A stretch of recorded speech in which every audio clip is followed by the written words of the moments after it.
മികച്ച NABL accredited ലാബുകളുമായി സഹകരിച്ച് premium health ചെക്കപ്പുകൾ affordable നിരക്കിൽ ലഭ്യമാക്കുന്നു. കൂടാതെ ടെലിമെഡിസിൻ സൗകര്യവും. MHL smart labs. തൊടാത്ര കളപ്പാട്ട് ശ്രീ ഭദ്രകാളി ക്ഷേത്രത്തിൽ ഉത്സവാഘോഷത്തോടനുബന്ധിച്ച് റോബോട്ടിക് ആനയെ സമർപ്പിച്ചു. പുരിബസാർ തൊടാത്ര കളപ്പാട്ട് ശ്രീ ഭദ്രകാളി ക്ഷേത്രത്തിലെ 3 ദിവസം നീണ്ടു നിൽക്കുന്ന ഉത്സവാഘോഷങ്ങൾക്ക് തുടക്കമായി. ഉത്സവത്തിന്റെ ആദ്യ ദിവസം അഷ്ടദ്രവ്യ മഹാഗണപതി ഹവനം, കലവറ നിറയ്ക്കൽ, ചിന്തുപാട്ട്, പഞ്ചാരിമേളം തുടങ്ങിയ ചടങ്ങുകൾ നടന്നു. ഉത്സവാഘോഷങ്ങളുടെ ഭാഗമായി ക്ഷേത്രത്തിലേക്ക് റോബോട്ടിക് ആനയെ സമർപ്പിച്ചു.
People for ethical treatment of ആനിമലിൻ്റെ vice president Khushbu Gupta, heritage animal task force secretary VK Venkitachalam, ആനയെ നിർമ്മിച്ച ഫോർ ഹി ആർട്ട് ക്രിയേഷൻ ചാലക്കുടിയിലെ പ്രധാന ശില്പി പ്രശാന്ത് പ്രകാശൻ, ക്ഷേത്രം പ്രസിഡന്റ് മധു തൊടാത്ര, ഗിരീഷ് തൊടാത്ര, സെക്രട്ടറി സന്ധ്യ കളപ്പാട്ട് തുടങ്ങിയവർ സമർപ്പണ ചടങ്ങിൽ സംബന്ധിച്ചു.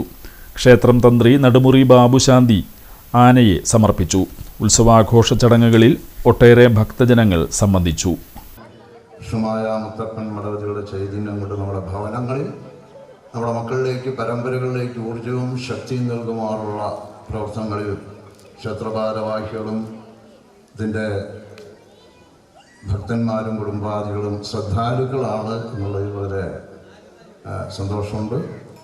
ഇതിനോട് ബന്ധപ്പെട്ടുകൊണ്ട് തന്നെ ഇന്നത്തെ ദിവസം തന്നെ ഉത്സവത്തിൻ്റെ തുടക്കം കുറിച്ചുകൊണ്ട് നമ്മൾ രാവിലെ മുതൽ എല്ലാ വിഘ്ന നിവാരണത്തിന് വേണ്ടിയുള്ള ഗണപതി ഹോമവും ഭഗവതിയെങ്കിലും മറ്റെല്ലാ മൂർത്തികൾക്കും കലശാഭിഷേകവും പൂജകളും നടത്തി പ്രീതിപ്പെടുത്തിക്കൊണ്ട് ക്ഷേത്രത്തിലെ ഒരു സുപ്രധാനമായിട്ടുള്ള ഒരു കാര്യമാണ് ഇവിടെ നടക്കാൻ പോകുന്നത്. നമ്മൾക്ക് ഒരു ആനയെ നമുക്ക് ഫ്രീ ആയിട്ട് ഈ സംഘടന നമുക്ക് നൽകുകയാണ്. അപ്പോൾ അതൊരു നമ്മുടെ ക്ഷേത്രത്തിൻ്റെ ഒരു മുതൽക്കൂട്ടാവുകയാണ്. അപ്പോൾ അതൊരു ഏറെ സന്തോഷമുള്ള കാര്യമാണ്. ഇതുമായി ബന്ധപ്പെട്ട് കുറച്ച് കാര്യങ്ങൾ ചർച്ചയിൽ വന്നെങ്കിലും ഞങ്ങളത് വളരെ ലീഗലായിട്ടുള്ള കാര്യങ്ങളെല്ലാം തന്നെ അന്വേഷിച്ചറിഞ്ഞതിന് ശേഷം മാത്രമാണ് നമ്മൾ ഇതിന് തയ്യാറായിട്ടുള്ളത്. അതിൻ്റെ പിന്നിൽ ഒരുപാട് ഇതിനു വേണ്ടി പ്രവർത്തിച്ച നമ്മുടെ തൊടാത്ര ബാബു അവരകൾ ഉണ്ട്. ഇദ്ദേഹമാണ് ഇവരുമായിട്ടുള്ള കമ്മ്യൂണിക്കേഷൻ നടത്തി നമുക്കിത് ഇവിടെ എത്തിക്കുന്നതിന് സാധ്യമാക്കി തന്നത്. ഭരണസമിതിയുടെ മറ്റു നമ്മുടെ രക്ഷാധികാരിയും നമ്മുടെ ക്ഷേത്രം തന്ത്രിയും. ആഘോഷം എന്ന് പറഞ്ഞാൽ ഒരു ഇരുണ്ട് പിടിച്ച ആഘോഷമല്ല, തുറന്ന ആഘോഷമല്ല വേണ്ടത്.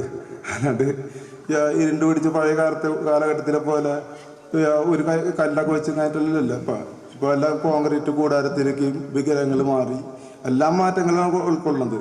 तो जब हम मंदिर जाते हैं तो वहाँ पर हम इसलिए जाते हैं कि हमको शांति चाहिए, पूजा करने के लिए जाते हैं और हमारा अपना हेल्थ, हमारा स्वास्थ्य और हमारा फैमिली का सब अच्छा हो, इसलिए हम मंदिर जाते हैं, करेक्ट। लेकिन जब उस मंदिर में कहीं पूरब में हाथी आता है, असली हाथी, तो बहुत बार बहुत से जो फैमिली हैं उनको चोट भी पहुंचती है और मंदिर का भी नुकसान होता है। और जो फैमिली का अगर कोई मर जाता है तो उस समय उस फैमिली का क्या होता है वो फैमिली जानता है। Wow, this is Yeah, elegant. I like this. കാണട്ടെ? എനിക്കിത് ഇഷ്ടമായി. സാരി സെലക്ഷൻ കഴിഞ്ഞില്ലേ? എത്ര നേരായി? കല്യാണമൊക്കെ അല്ലേ അച്ഛാ? അപ്പോ ഏറ്റവും ബെസ്റ്റ് തന്നെ ആവണ്ടേ? ഇവരെയും കൊണ്ട് കല്യാണ സാരി വാങ്ങാൻ പോകുമ്പോ കാണാം നിങ്ങളുടെ പോക്കറ്റ് കാലിയാവുന്നത്. അത് ഉറപ്പല്ലേ? എന്നാലും ഏറ്റവും ബെസ്റ്റ് തന്നെ വേണം. ശരി ശരി. അങ്കിൾ, പോക്കറ്റ് ഒന്നും കാലിയാവില്ല. ഏറ്റവും എലഗന്റ് ബെസ്റ്റ് സ്റ്റൈൽ ആൻഡ് ഡിസൈൻസും കിട്ടും. പക്ഷേ സ്വയംവര സിൽക്സിൽ തന്നെ പോണം. അതിന് ഞാൻ ഗ്യാരണ്ടി. സ്വയംവര സിൽക്സ്, മനസ്സിന്റെ തൃപ്തി ഇവിടെയാണ്.